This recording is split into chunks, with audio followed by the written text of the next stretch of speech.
guys, I'm gonna run you through the presentation I did for the board at the last board meeting. That's where we are in the budgeting process at this moment, so you can see what I've got on the table. And part of what I'm gonna do is also tell you where we are with the process with the state allocation to the state school fund, because it directly impacts what we get to do with our budget. So our overall budgeting process, we did a town hall back at the beginning of March. I brought a school staffing plan to the board on the 9th. School staffing actually started the morning after, so what we do is we try and do the school staffing plan and be able to start that early in the process, and this year we were able to because of the local option, so I'll tell you more about that in a minute. And then the second half of the budget presentation happens at the end of March, where I'll present the total budget. The school staffing, we're a week earlier than we were last year and 5 weeks earlier than we were 2 years ago. Big deal, because we want to be able to place all our current teachers and get out and be recruiting early in the cycle, and we used to be really like the last one out, so we're really excited that we get to be out and hiring teachers. I then go through and do listening sessions based on what I've put on the table, with the board able to come and listen. I propose a full budget and a budget message on March 31st. Then it is over in the board's court. Then they're out listening and collecting feedback, and they have the ability to make adjustments. And then they approve a budget, and where we finalize the whole process in June, okay, before the next fiscal year. So state funding update, and this is a big deal. We're at the beginning of a new biennium. So the state does their funding that allocates in 2-year cycles. And I'm standing in front of your line of sight.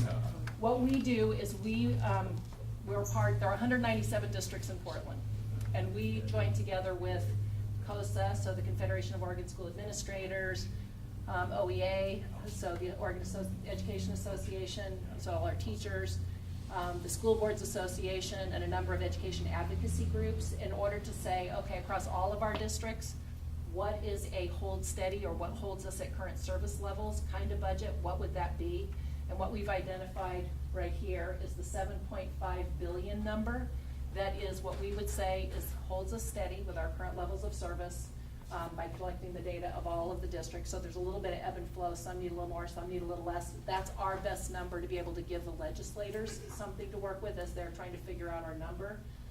The governor proposes a number, then the co-chairs propose a number, and their number is 7.235 billion. So that's the number we're at right at the moment.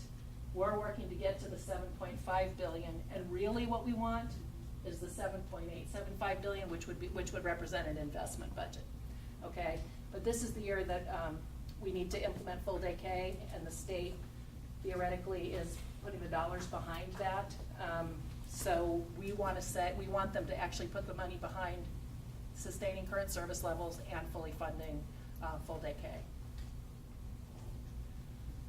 So again, we're doing the advocacy right now for a $7.5 billion appropriation from the legislature for the K-12 budget, which maintains current levels of service and supports implementation of full day K. Where we are right now is the $7.235 billion. What this means for PPS, it's $120 less per ADMW or weighted student count. So $120 less per student than we are in the current biennium. So it's a cut for us, a per student cut. It's also $13 million short of what it would take for us to hold current service levels and add full day K. So not acceptable, and this is the story for every district. The thing that's different for Portland, so what the stories are, we're all down telling at the legislature right now, is what does this mean for our district? And for many districts, this means you shorten the school year again, and you're back to cutting teachers, shortening, cutting days. Ridiculous when we're now in an economy that's turning around. So like, this makes no sense in a budget that is on the upswing, that we should be in that position. Oops, I'm gonna go back. For Portland, the place we're different is we also have a local option. So we're fortunate in that we can go out to voters. And this time in our local option, we had a couple things that end up increasing the dollars that we're able to bring in using the local option. which is we went back out and passed a piece of legislation that previously diverted some of our local option dollars to urban renewal, was a percentage, that now comes back to the district. Second thing, our assessed property values are going up, so it brings a little bit more. And the last thing is compression, which I will not go into an explanation of what it is. But it's again, it's a factor in how this is calculated, and the relationship between assessed value and with a cap that is unwinding. So all three of those factors actually bring us in an additional almost $10 million. So for us, part of what I'm going to present to you right now, we get to do regardless of what the state does because of our local option. So that's a different. Second factor, we're going up in like more than 500 students next year. So that's the other thing that means we have increased income that follows those kids that let us plan a little bit. So this is mostly in the early grades? Actually, high school.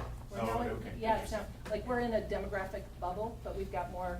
We've been, last 6 years, we've been going up in the early grades. We've now got bumps happening in high school. Interesting. I know. Okay, what else happens if in fact we don't get to, and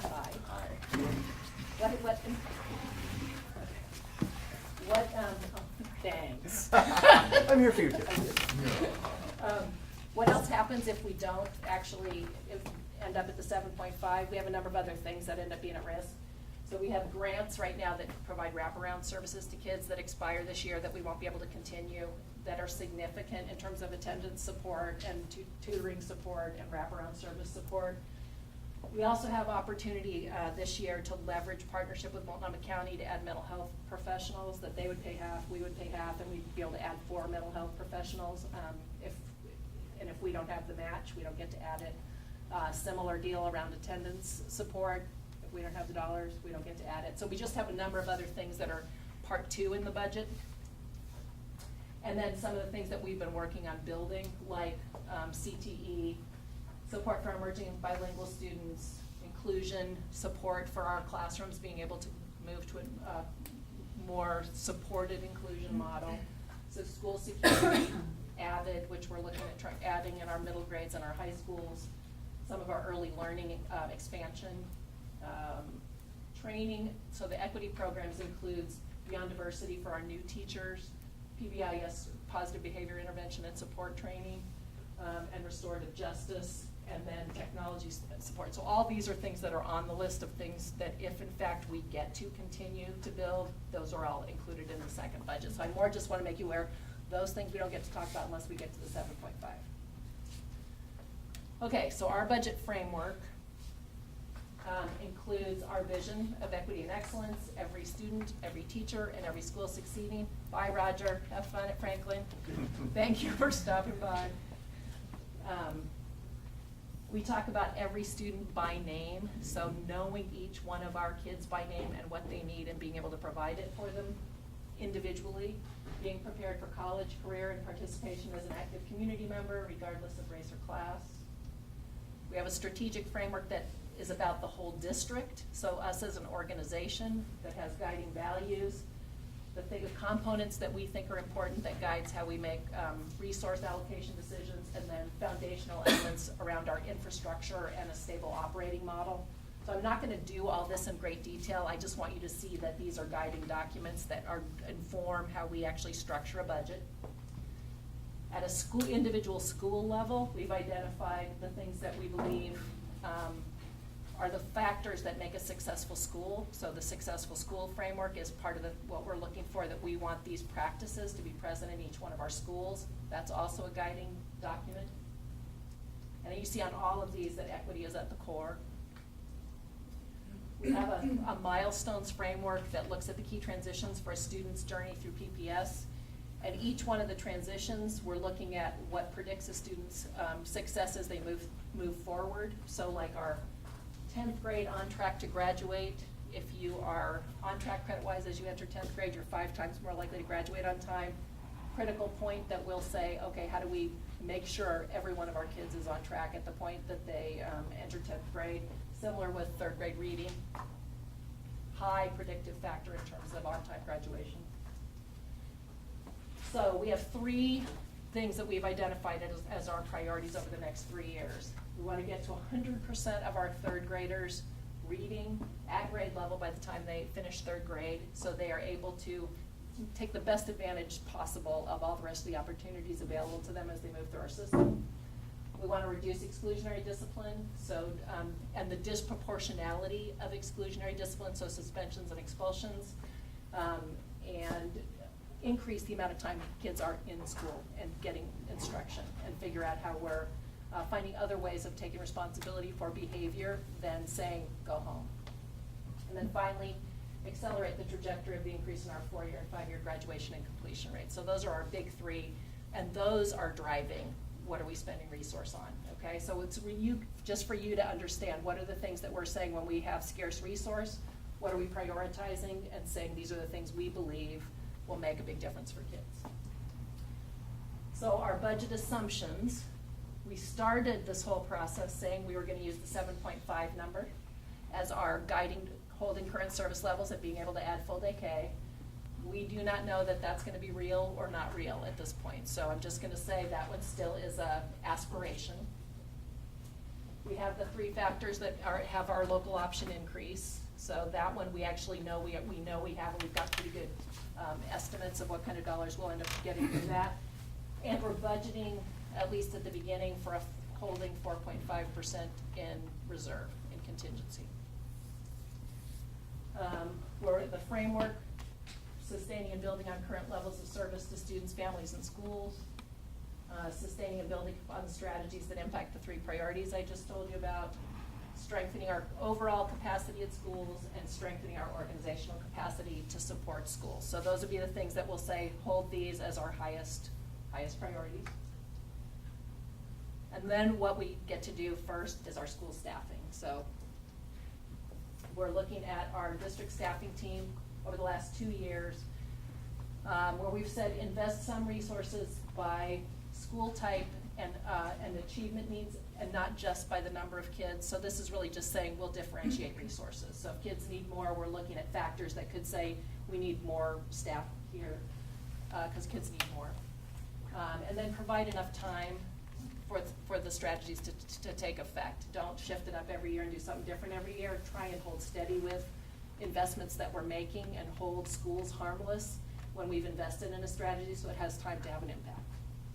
Really important, because this has not always been true. So I'm just saying, when we are setting things like this as being guiding factors, it's really trying to say, how are we getting the changes we're looking for? We're also maintaining an equity formula within the staffing ratio that is part of how we differentiate. We do non-formula additions, so that if you have a split campus or unique programs, the senior directors who supervise principals work and are able to allocate additional resources here to address really unique needs of schools. We have a number of schools who are now in the implementation of the bond, meaning that they're also building a new school while they're running a program. We consider that and give more staff for that. And then minimizing disruption for significant transitions. And then finally, we hold a pool of staff back that as soon as schools get their staffing, they may look and they've lost the number of kids, but they are spread across all grade levels, so that it wasn't like, okay, now you've just lost a whole class of kids. You've lost little fractions of a whole bunch of people that you actually need another person in order to offer the core program. You come back and you ask, and we can add another person. So that's what the set aside is for. Also, kindergartners in the fall, we can't predict it. So we do our best shot at, and we always end up with more than what we know. So we want to be able to add immediately to respond to that. Equity allocation, we do a 4% ratio holdback of staff that we can then distribute based on the number of kids who qualify for free and reduced lunch, and a second 4% we hold back that's based on poverty, special ed, ELL, and the 4 historically underserved racial groups. So that's part of how we differentiate and give you an extra little bunch of weight, so it's additional staff if you've got high numbers of kids with special needs. This is the way in which it gets allocated. So first by a ratio assigned by size, then the equity allocation, then a school-wide support table, which is counselors, AP, school resource specialists. So it's librarians, so it's a whole secretaries, so it's a group of people who are supporting a school regardless of size, but then we have formulas that let you get additional people. And then the non-formula FTE and then the total. And actually, I'm gonna just buzz through that and get right to the rest of it, because you're gonna see that all, that was a summary. So this year we have 585 more students predicted, which adds 33 more staff in the system. And our local option lets us add 140 teachers. So we're at, when I say we're fortunate, we're really fortunate. We have a lot of other districts, when we're looking at the state numbers we're looking at right now, that'll cut teachers and they'll cut days. Because of our local option, we're getting to add. So for our early literacy, we're looking at adding education assistants in kindergartens, specifically a 0.5 EA in each kindergarten class if you've got 50% or more combined historically underserved, which is what I just described to you about special ed, ELL, poverty for racial groups. We're also targeting early literacy support for focus and priority schools, so additional teacher to work on literacy and RTI with students and teachers. So they could be doing work directly with students or working with the teachers in that school on literacy. On the exclusionary discipline priority, we're looking at adding counselors in K-5. And this is one we've been kind of methodical over the last couple of years. So we first tackled high school, which had a 400-to-1 ratio. We then brought down to 350-to-1. Then we brought down to 300-to-1, which we're holding. Last year, we had, we added some kind of counseling capacity in all of our elementary schools and middle schools, because we still had, I think, 10 smaller elementary schools that had no counselor, but they still had fractional. This year, what we're trying to do, minimum of a full-time counselor in every building and using a 400-to-1 ratio in our K-8s and middle schools. So significant a number of FTE that are being added in order to get to that level of counseling support, but it's been a really huge identified need that we need that kind of capacity in every one of our buildings. So that's probably our biggest, where are we seeing a across the board increase. And then we've said that the EA in kindergarten also impacts this priority. So it's the EA in kindergarten impacts attendance, early literacy, and we've got a number of kids who get excluded from school as early as kindergarten, so really trying to impact that. High school graduation and completion. We're looking at increasing our elective offerings in our middle grades. So for every one of our K-8s, they will get a 0.5 additional FTE.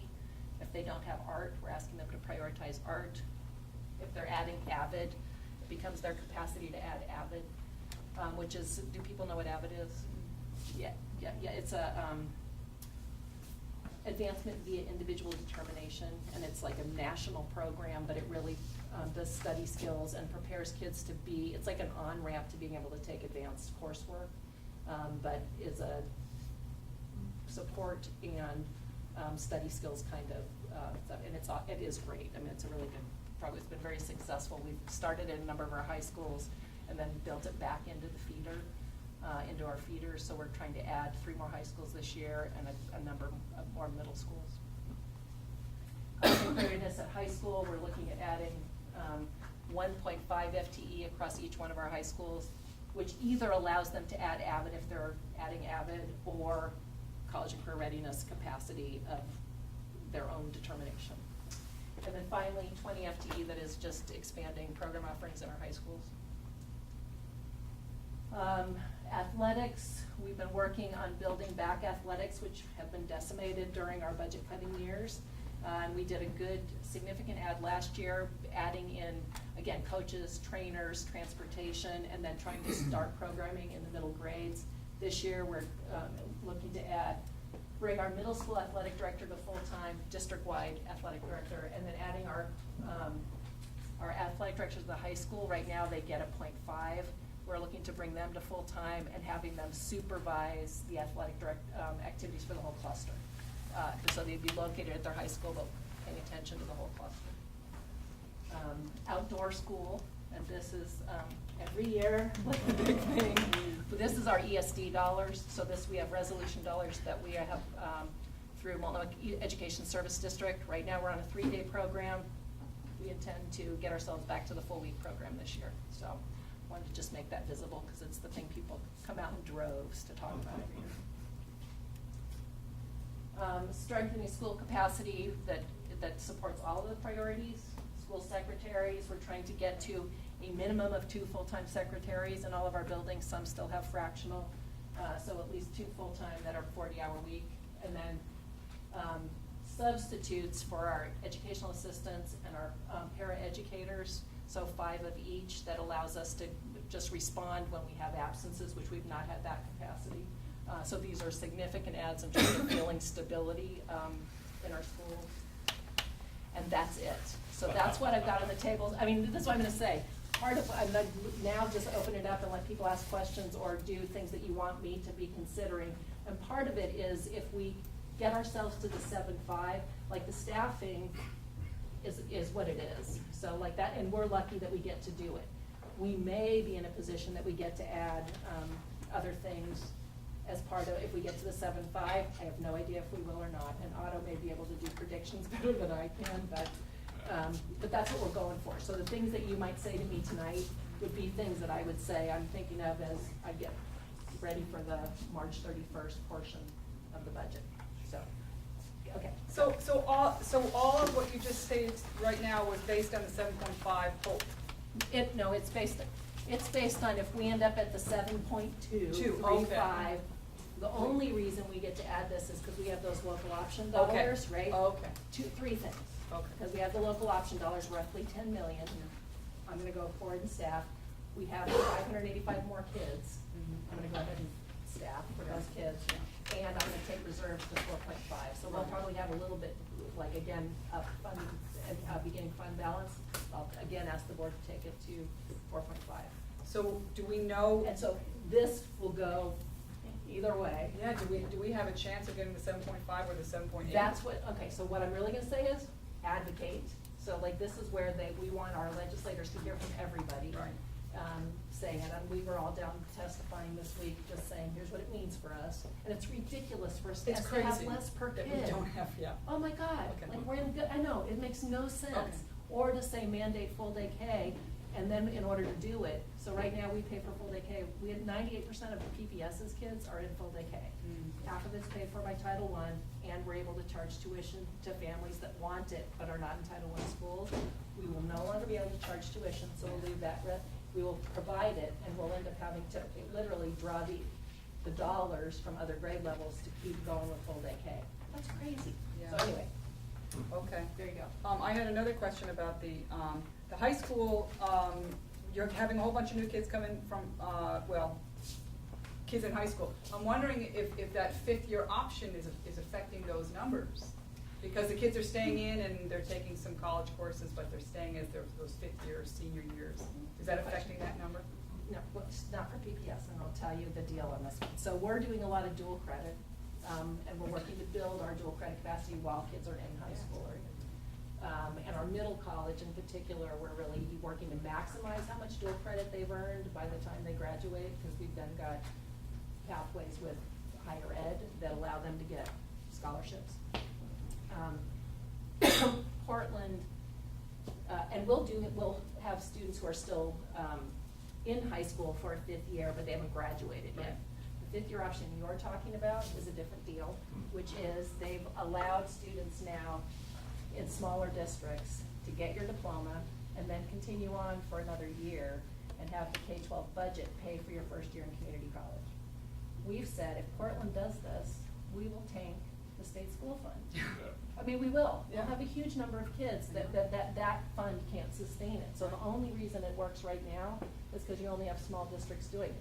If Beaverton, Portland, and Eugene did it, we would totally eat up what is supposed to be going to K-12 in order to fund community college. So we've not at this moment said that we're opening that up to kids. If they're allowing it to happen, it's a debate right now about whether they keep going with it. So we have not said, we've not opened it up as an opportunity for our students So it's not counted in that number of those high school students that's coming in. We'll keep kids until they graduate. Yeah. So the thing we do, we will, let you be here a fifth year or Right. until you graduate. We will put you in a GED program if you're overage and under credit. Right. We'll pay for GED prep and help get you to your GED, Right. get you over into a community college, and we will not get credit for graduating you. So we have like 300 kids at PCC that we pay for you to do GED prep, that we already know going in the door, you're not gonna count as a graduate for us. Right. We're gonna get the hit, and we're gonna say, we will pay for your GED, because it'll be your, we're your last shot to get you over into, Right. so. Good. But we're not doing the fifth year. Right. Uh, Okay. And it's a question about, so like right now, we'll be in the conversation with the legislature about that. Like, I believe they should create another fund that's a transition fund that ends up legitimately putting dollars in to do that, because I think it's a great way to support kids and still have the support of K-12 while you're stepping over to community college. It's a great idea. but It's a you great don't idea, have but you funding. gotta set up another funding mechanism that Right. really is designed to support it. I don't know if Okay. you wanna say Thanks for that. No, there was a hearing even today. I think that's probably what you heard on the news. No, I didn't hear anything today. Oh, okay, but I but just know Senator it Hess exists. has a bill, the senator from Beaverton. And he's the one who also is advancing the 2 free years of community college. So he's trying to get it right and be really open about it, so. And somebody did just do an article about, no, it's not Portland being the bully. Did you see this one? No, sorry. I don't Because somebody's catch up. interpretation of it is that we were the ones sucking it up, and we've been the one who said, No, it's no, all we're the, not doing it, because if we do it, we'll districts. suck up, That's right. we'll tank it. Yeah. If we decide to, it's a great thing for kids, and it's, Yeah, but if we don't have funding, right. But it's, yeah. Okay, thank you. Libraries. No. So, I know this is not a second, and I appreciate that there has been some money set, and it's money that you discovered at the end of this year. But and I know this time will never come back, but to show where we were and where we've been living. In 1990, where I still was working for the district then, at a middle school. Pre-Measure 5. We had Yeah. $8,500 per school. For your per library, year for your for library. libraries. Adjusted And for, or actual money in 1990 money. in 1990 money. Wow. That's real money. amazing. That's real money. Oh, my Real money. God. High schools had over 17,000 A year. a year, Every school. every school. Wow. Oh, my goodness. And in can't 2000, it was down to 900, Yeah. and after that, it has been nothing since then. That is amazing. You know what, It's thank you. tragic. It is. It is tragic, Yes. because I know those are like numbers, but I see the faces of kids who come in Well, it's huge. optimistic week after week, thinking we'll have some new materials for them. And the third grade reading initiative, I used to work in elementary, and the absolute delight of a student, Mhm. not in the classroom, but coming and choosing their own book, Yeah. their It's own huge. Henry and Mudge, Yeah. or whatever, Yeah. and then finishing a book and coming back is just magic.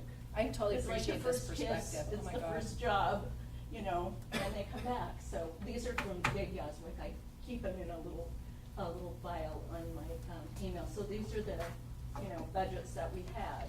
And as I said, I don't expect that, but it would be really nice Can I tell you, to have it's, something. it's great to have the Anything. frame of reference, though.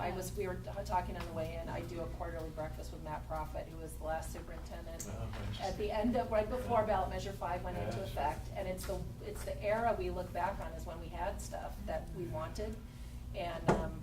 And he had dollars that he could respond in a pool set aside for the superintendent to respond to innovative ideas. So he could just say, great idea, yes, and do money. And it was a Yeah, bundle of it was- money. it I'm was just a gonna bundle. say, it was a bundle of We had money. whatever we wanted. It's truly, and where you ended up with budgets in schools that really let schools do the things they needed to do. Such a different territory than where we are right now. It's We'd like just to be amazing to there. me, yeah. But I just I have know. to advocate for I love our it. kids. It's not just Thank you. it's for- And is that really due to Measure 5, the library issue? Yeah. Oh, my goodness. And it All- went from, well- to site-based, and there was always something more important, and we're kind of a, pleasant group of people who say, oh, okay, well, we'll wait till next. But year. everybody experienced, like athletics decimated, Yeah. art Yes. Oh, I know. decimated, libraries decimated, central office decimated. Yes. I mean, Just a truly reminder everything. that I know. we're Yeah. out there. It was the saddest day. Yeah. Well, besides Well, Citizens and United. Portland, because because we also did equalization in the same moment, and we were declining enrollment district, ballot measure 5, state equalization, so you had a whole bunch of stuff that happened all, that Portland did all the whammies. But I know So it's that- a real that people felt a decrease in what was. Oh my, it was like a, you know.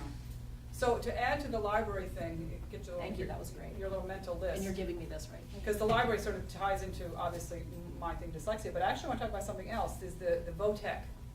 I know that the Franklin guy, he had his volunteer person die, it was so sad and tragic, and he didn't have anybody else, and, you know, dyslexia and VOTEC classes, all of these technical classes, all that shop, all that stuff that saved all of those people in the 50s, 60s, and 70s, because we used to teach reading very differently then.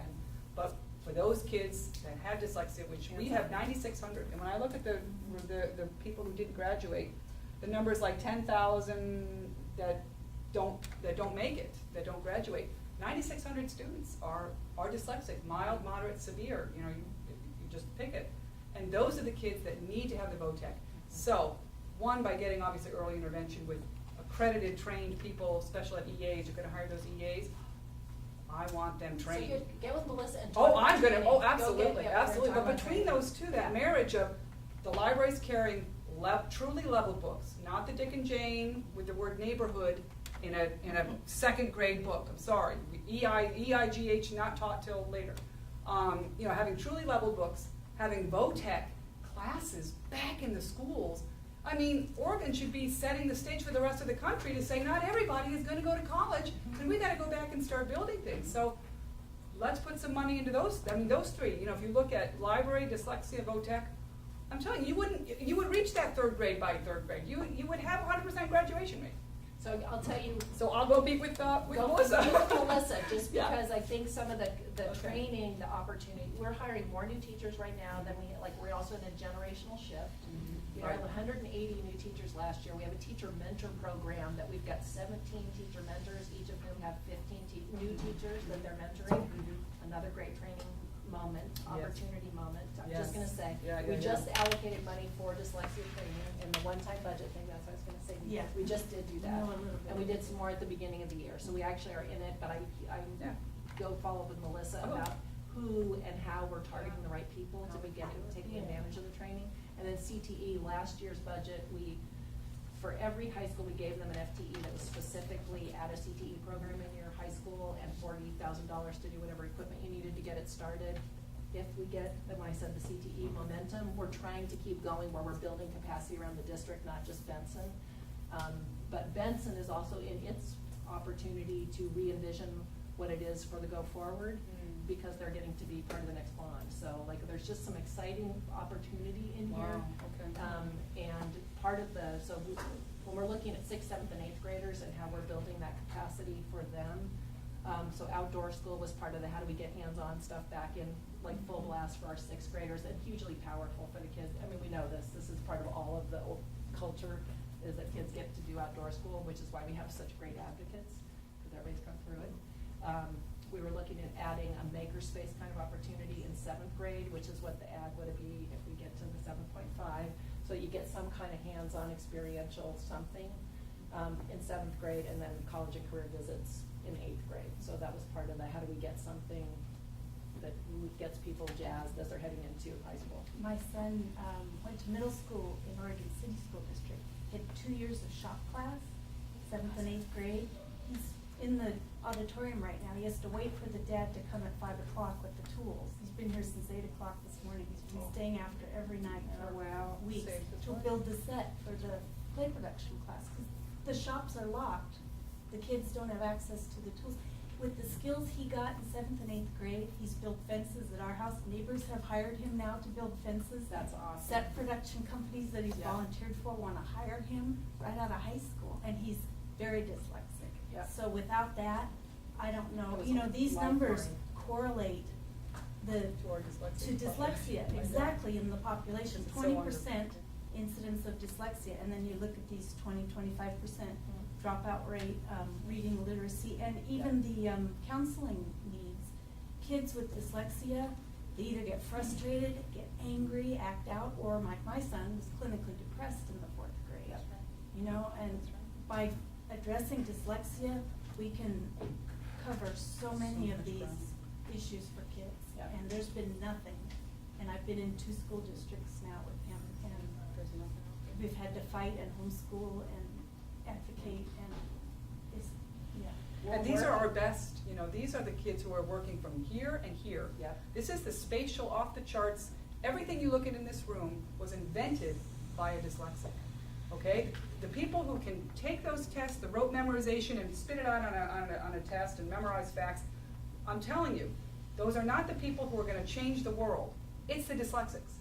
And I think we should be focusing more on them Well, I'll than tell you- anybody else. I I'll mean, tell this you is how I what, this is feel. why I'm saying, I feel like we're in a moment of opportunity. Yeah. And I Yeah, I get know. Portland's been like a big frustration. gotta get for this people. money from the And- legislature. And Yeah. it's a win-win thing, the things Yes. that you do for kids with dyslexia don't Everybody's just benefit benefit them, everywhere. yeah, it goes, so it's like. Well, this is part of why I think the training for teachers, especially when we're Yeah. doing our early grades teachers, Yeah.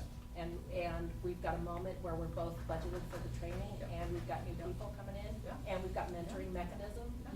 We got the Slingerland Institute in the state of Washington. Get the Perfect. people They in. could come down and do a whole training. We use the opportunity moment. Yeah. I mean, seriously, I think it is an Okay. opportunity We'll meet moment. with Yeah, the fine, listeners. it's too late for us. I know, I know. but it's, I know. but you know. It's coming, it's to pay it coming. forward. Yeah, I know. yeah, I know. yeah. Okay, I'm gonna come on over. We'll You do have it. anyone? Yes.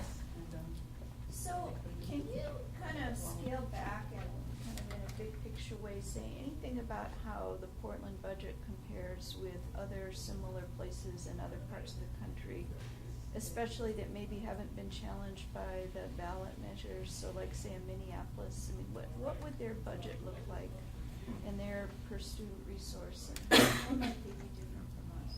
So, when we just had a team go visit, St. Paul, where they were blown away by how much more money they have to work with. We're like 48th or something in the country in terms of spending on education, on K-12 As a education, state, yeah. as a state. We're also one of the lowest in terms of higher ed spending. I mean, like, we're at the, Bob, you may know this better than I do.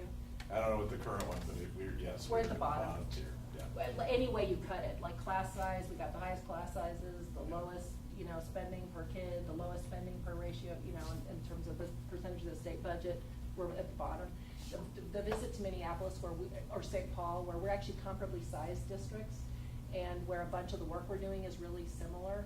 And our team that just went to go meet with them, and I don't remember the specific numbers, but they were like, oh my God, you wouldn't believe the staffing they have. Like, each school has all these coaches and da-da-da, like, and individual people who are, anyway, it was just one where they were like, they came back saying, we are doing so good given what we have to work with. Yeah, and a lot of good exchange both ways, but I know we're bottom of the pack in terms of spending. And we can give you more specific data if you really want some data. We've got some good comparative data across districts. And we do look at some of the ones that are, you know, comparably sized when we're doing comparisons of, how we're trying to benchmark ourselves on different factors. So where do we experience that? I mean, if you have less to spend, I mean, where are you not spending that they should be spending? You're hearing it. I mean, Oh I'm my gonna say, goodness. like. Special ed teachers are Yeah. so overworked, so, I mean, We just they have should all be people on spread strike. really I thin. tell them all to go on strike and never show up at work until they get paid what they should be paid for the number of hours that they, I mean, it's an impossible job that it's almost illegal what they've been asked to do. You Because can- of cuts. You can hear it even when you just It's- heard the yeah, the preview ballot library. measure 5. Oh my What gosh. Bobby needs to hear this. I'm gonna So like get you sad. to do yours one more time. So Bobby, we can just join us, school board member. And we just heard a pre-ballot measure 5. What were we spending in every school Oh, yeah. library every Just year? It's gonna make you just cry. 1990, But this is part of it. almost 18,000 per high school per year, $8,538 per middle school per year, and a little over 5,000 per elementary school per year. And their those were in library. 1990 Just dollars. update the library collection. Update. And it went to 0 in like when? About 2002. About 2002. I know. And so, And I it's mean, working before- with a limited budget is difficult. Working with no No budget budget is is really sad. impossible. We, like, really truly, what have we cultivated is a group of people that are all masters of improv. And how do you use, like, spaces that aren't really adequate to do the thing you're doing? And people, like, everybody's built the culture of, okay, we can make do and we can figure out and we do great things for kids despite that we don't have the resources to. I mean, our teachers across the district, as we're trying to pop into, okay, we get to build new buildings, what do you want? like, we're so modest in even what we dream of because of how many years of being used to the, They've been you know. shot down so many It's times. true. It is true. So though. what do the legislatures say when you go to talk to them to say, we're 48th, St. Paul has this much, we should be ashamed. We should be ashamed of ourselves. We should be, we're Oregon, we're supposed to be setting the whole What stage neighborhood do you for live in? the whole country. I'm thinking about who your legislators are. I know, but this Alyssa is Kenny the- Dyer, Alyssa Kenny Dyer's one. I Can I tell you love, what? You This- should be talking to her. Dude, Oh, yeah, I here's talked what I'm to gonna Pembroke, tell too. you. but I didn't know some of these numbers and, you This know. is exactly the moment to go have the conversation. Oh, yeah, I've got her Because- down. Because part of the thing for our legislators, it's health and human services, it's education, and it's public safety. And when they're looking at doing this, public safety, a lot of it's legislated, so you gotta do the stuff that you got legislated. Yeah. Health and human services leverages other federal dollars, if you don't do it, you don't collect the federal dollars. Inside the K-12 continuum, higher ed just got a little bit of a bump, early learning just got a little bit of a bump, K-12 just got a little bit of a boom. Oh.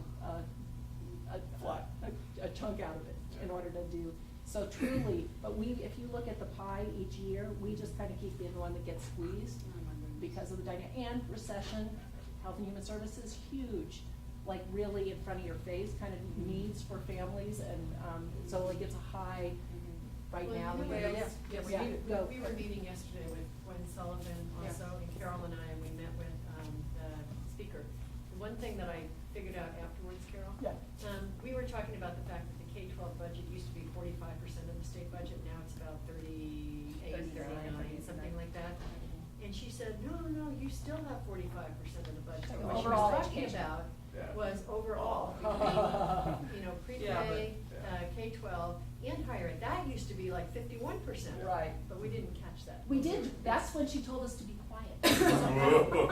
So I'm sorry to reveal But we never this, but. used Yeah, no, but it needs to be, yeah. Because what we were saying is part of what's happened in K-12 is we've increased higher ed and we've increased early Right. childhood. This is the Right. part that went down to increase both But the ends. 45% of the state budget now is all of the above, not just K-12. It's not just K-12, They're right. comparing apples and oranges.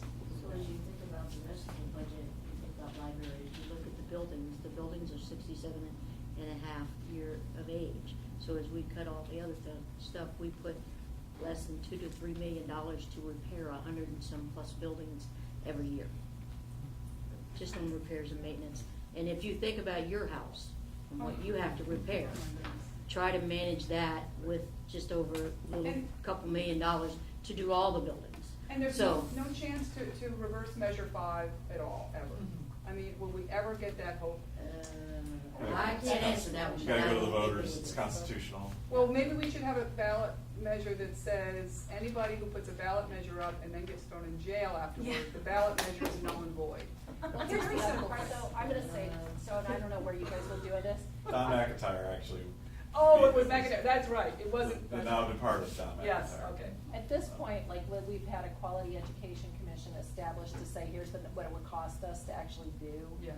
What it is we're expecting of our K-12 schools, and we're way shy of the number that they identified. How far, 2 billion? How far? Yeah, 2 billion short. So it should be And about they revised the seven formula a something little bit billion. too, so it used to be only 90% the benchmark. Now it's got some weird aspirational goal around high school graduation rate. It's troubling because it All just- diminishes what we're short. Budgets, the numbers are. What the fuck? Yeah, And, yeah. but I think That part of was. this is how are we still working to get to that, because the state equalization was also a right thing in terms of the urban-rural, where do you have, Yeah. where's your engine to generate property tax revenue?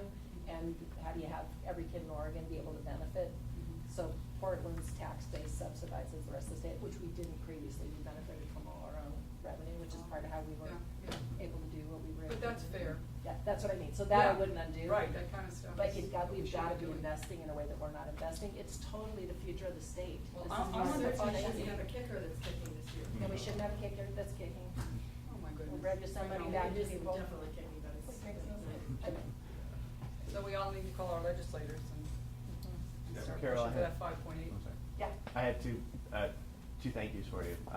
One, so full disclosure, I represent PPS 2 Outdoor School on their advisory council, so I'm part of the council of teachers from across Multnomah County to help them shape their program. So thank you for helping that program for the last several Yes. years be alive, because I'm when glad we we could keep a lot, stay in, like, it's true, if we pulled out, we'd kill it. when we pulled out, it Well, we was really shrunk rocky. rather than pull out altogether, but it still And was They still brutal. lost a lot, so I know. everybody's really excited that built into the budget or offered in the Yeah. budget is to bring it back to a full Good. week, which is great. And is it fully funded through resolution dollars at this point, or are we at some place? So the other side of that is that Susan Jordan and I feel like we've been the two-man team to do all the Yeah. grant raising and grant writing that has helped bridge some of the gaps. I don't, So- you know what, I don't, it may still be a combination of general fund and, resolution dollars, and it's still Okay. counting on whatever we piece together to fund Mhm. this year, and then it's topping it off with the resolution dollars. Sure, Is that okay. enough of an answer? Yeah, yeah. Like, we So- didn't go back and do some wholesale thing, we did, what do we need to add the other 2 days? Okay. Does that make sense? But But I can give you a more technical answer if you really want it, like. Okay.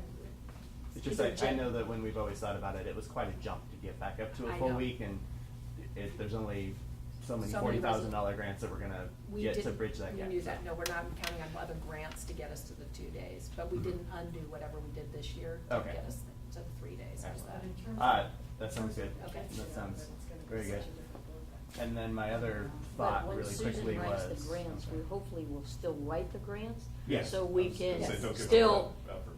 offset whatever we would in theory use resolution money. We could still offset and use some of those grant dollars as Susan, and I've worked with Susan and the other people, to write those grants so we can still use that, so we don't have to pull from somewhere else as much as what we're gonna do. And we're still backing the statewide.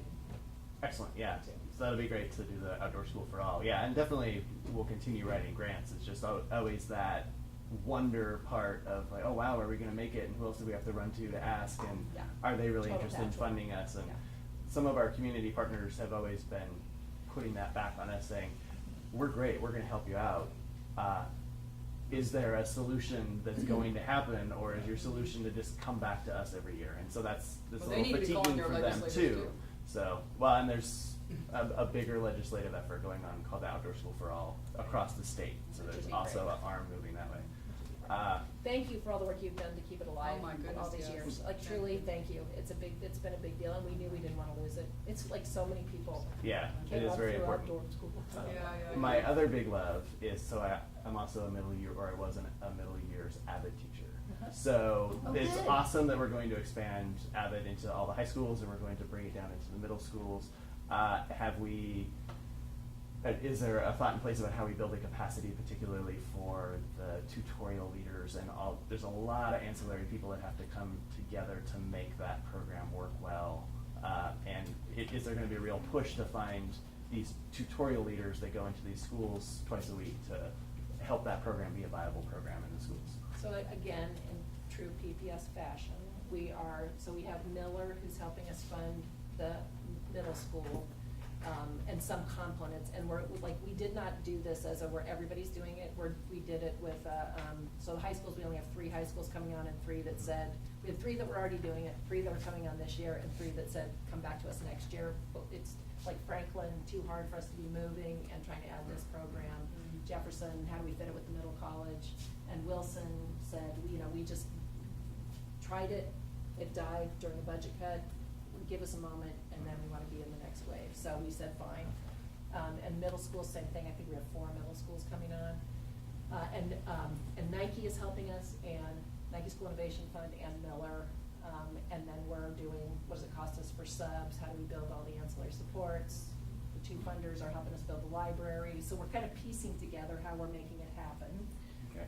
And then we are also looking at potentially using some of the capacity of our mentor teachers, and, there's a bunch of, and using some of the colleges for tutors, but any assistance that and we have a coordinator. So, a person their full job will be coordinating it. So, we've got pieces. You could be of assistance in helping us make sure that we touch all the bases. Your How's third that? job. Yeah. No. I'm just saying, like, it is one that we're trying, and we have it like fully, like Madison, where we're building from the high school down into the cluster, Roosevelt down into the cluster. Okay. And we're gonna keep going, trying to build the capacity, but Yeah, That's how we're going. I worked through the Madison cluster, which was nice because we had a continuous set of communications and a lot of inter-coordination, so that was very nice. wisdom from having been part of doing it. Yeah. The high value at this moment. How's that, as we're trying to make something systemic? There we go. Yeah, yeah, Hopefully that'll stay systemic too. There you go. Because it's also a good program. yeah. And I agree. Yeah. What is our deadline for when they're gonna let us know? Oh, it could go up, you mean on the budget? Yeah. Oh, it could keep going all the way till whenever. Otto, what's I don't our know, they're deadline? rushing the The 7.235, they'll probably do that fast and Right. tell us that, but they know that we're gonna keep advocating. So like that, our deadline for advocating doesn't stop until it stops. Until they adjourn. The May forecast will give a better sense of whether the kicker kicks or what, if any, additional revenue there is too. So, there's these interim forecasts, but. Cause they're only in session for a short time. Well, through the end of June, and they have a deadline that's, they've implemented a deadline, of course, on themselves, but at the same time, it'll be after May when the final forecast, the time-sensitive forecast will be known, so. And the time for advocacy right now. Yeah, you bet. The time for advocacy is right now, Right. because there is an effort to try and how do we lock in at the 7.235 number, so that they then can focus on the other parts of the budget and at least give us the ability to keep moving is their theory. We've said, we're not interested in speed, we're interested in, an Yeah. adequate amount of money. Yeah, adequate amount of money. But, anyway. In a they've former got- time, a different party advanced the fund it now, fund it first. They were derided and told what a dumb idea that was, and now a different party is advancing that, so Right. you use Interesting your how that judgment works. about whether it's a better idea now. I think most of the advocates think that it's one thing to get certainty, it's another thing to get a lousy budget. It's so. Right. And be locked in at a lousy Yeah. budget, yeah. Well, I still hope to see as the bigger picture that I'm going down on Tuesday for the hearing for the dyslexia SB 612 bill, that I'm concerned about it affecting public schools in a negative way, because we are then asking for more teacher training and Yeah. Who pays for And that? do you do a financial impact kind of statement that comes with it in terms of what? I'm not sure if they put dollar signs to it. I mean, it's easy to put dollar signs to the teacher training, what they will need through either Slangerland or Orton Gillingham for the to And it's equip more the teachers. substitute costs that end up being our big Yeah, for sure. our big ticket. How it impacts us will be what do we pay for subs that allow people to go do the training, so it's not just paying the trainers. Okay. Like for Nike, Okay. our big thing is we need to pay teachers for all the summertime that they're being trained, which is our big ticket item. So like, you Yes. don't get to just say, Pay for great, the you pay for training. the training. Yeah. In order to say yes to what seems like a nice grant, we're paying like 4 times the size of the grant to say yes to a grant. Or we can change some of the training that's going on, insert this as part of the existing training that we can. Possible, but Yeah. having some ballpark of even what amount of time Right. are we looking for from a teacher? Right, so we because when we go understand down to advocate for dyslexia funding, it's useless to advocate for funding for this unless we have, what we need in Portland Public Schools. So to me, the two of them, should be a marriage that would boost, that would carry it together, because our numbers match so closely with, and our kids will never be reading by third grade, by the way, without that proper intervention. And when I say proper, I mean, certified, accredited, all that sort of thing. But to me, it seems like they can't move at all unless they come together. And I think they are a perfect marriage that we can, here is what our bill will do once it's implemented, but we can't do that until we have that funding. And then everybody will see, we will rise together. So we need to marry those better. I mean, right now we're working too independently. So Good. if it doesn't pass this time, then this just gives us an opportunity to formulate it with all the money, all the numbers that you want, and then introduce it as a. Are you thinking it's got a pretty good shot, though? I'm not sure. I'm just not sure. Do you have any sense of it? Do you know this Well, one? no, I'm sure it has a fiscal, and that's always Right. it has a budget. Right. Keep in mind, you're not stepping into a vacuum. No. Right. There's existing programs, so you want to build off of existing programs and make it better. And so I think. Well, that's where the retraining comes in, where we Oh, don't yeah. have No, to I have, get it. I we get already it. have teacher training. Yeah. But for this cohort of kids at 9,600, we're gonna insert the training that has been demonstrated to work for children with dyslexia. And there's only about 5 methods that work, but thank goodness on the West Coast, there's 2.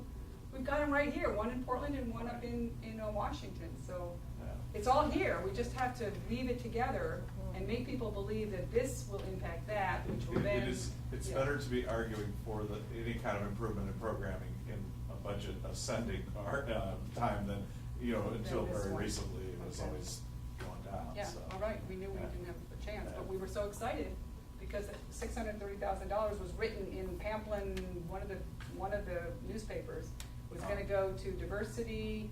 They used the word dyslexia, I would just about Dyslexia fell over. training. I know, do you hear the one who said that to me at the service? Yes, yes. Somebody, we're at a memorial Memorial service for service. somebody who is Oh. like just like a total leader and trained Yeah. tons of people in dyslexia. And we go through the whole memorial service, and at the very end, somebody else stands up and says, I just have to say, like I was at one of PPS school, and here we are in May of 2014, we can finally say the word dyslexia in Portland Public School. Like, that is not a compliment. I'm just gonna say, there was one where I was like, oh, It's been wow. a tough battle, I know. but you know, this is the moment, I think we've reached the apex where the marriage and the weaving are gonna happen, and I think it's gonna lift all of us, Yeah. you know? And I think the libraries are integrally involved with that, so we have a we've got this wonderful opportunity. All right, I'll get my people Melissa, what they're supposed to do. Okay, Well, you guys, I'm gonna just do, yes, any other budget conversation you want? Yeah. Are there any efforts going on to try and revive or bring resources to the TAG program at the district level or? So we even finally at hired schools? a tag coordinator, who is actually a full-time tag coordinator, who is, you know, we went through a whole chapter where we had like a partial tag coordinator, and now it is a full-time person who's focused on tag. We've got an active, parent advisory group right now, who's actually making some really specific recommendations and working with him on recommendations. People will refer to us as a go forth and differentiate as the strategy, right? Which is, you know, unsupported differentiation, and we're really looking at probably re-centralizing some of the services and trying to figure out how we are better supporting tag services. And people will stay, access, great that we have access, but limited.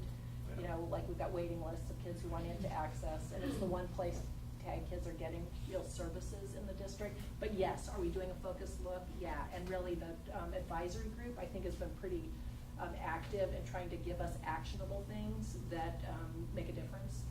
So,